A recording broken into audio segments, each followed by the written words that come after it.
Court ಒಂದು ತೀರ್ಪು ಕೊಟ್ಟಿದೆ ಸರ್. ಮತಾಂತರಗೊಂಡರೆ ಎಸ್ ಸಿಗಳು ಏನಿದೆ ತಮ್ಮ ಸ್ಥಾನಮಾನವನ್ನು ಕಳೆದುಕೊಳ್ತಾರೆ ಅಂತ.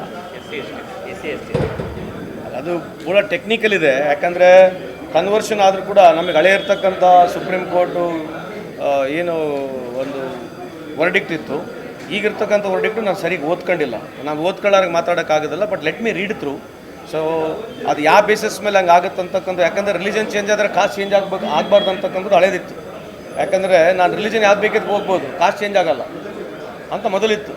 ಸೊ ಇದು ಯಾವ ರೀತಿ ಮೇಲೆ ಯಾವ ಬೇಸಿಸ್ ಮೇಲೆ ಹೇಳಿದರೆ ನನಗೆ ಮಾಹಿತಿ ಇಲ್ಲ. So without looking it I will definitely not comment much on it. Supreme court ಒಂದು ತೀರ್ಪು ಕೊಟ್ಟಿದೆ ಸರ್.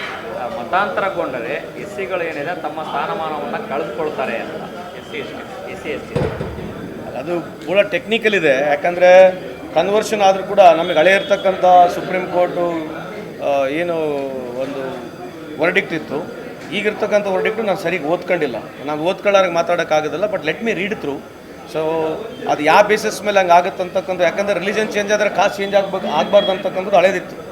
ಯಾಕಂದರೆ ನಾನು ರಿಲಿಜನ್ ಯಾವ್ದು ಬೇಕಿದ್ದು ಹೋಗ್ಬೋದು, ಕಾಸ್ಟ್ ಚೇಂಜ್ ಆಗಲ್ಲ ಅಂತ ಮೊದಲಿತ್ತು. ಸೊ ಇದು ಯಾವ ರೀತಿ ಮೇಲೆ ಯಾವ ಬೇಸಿಸ್ ಮೇಲೆ ಹೇಳಿದರೆ ನನಗೆ ಮಾಹಿತಿ ಇಲ್ಲ. So without looking it I will definitely not comment much on it.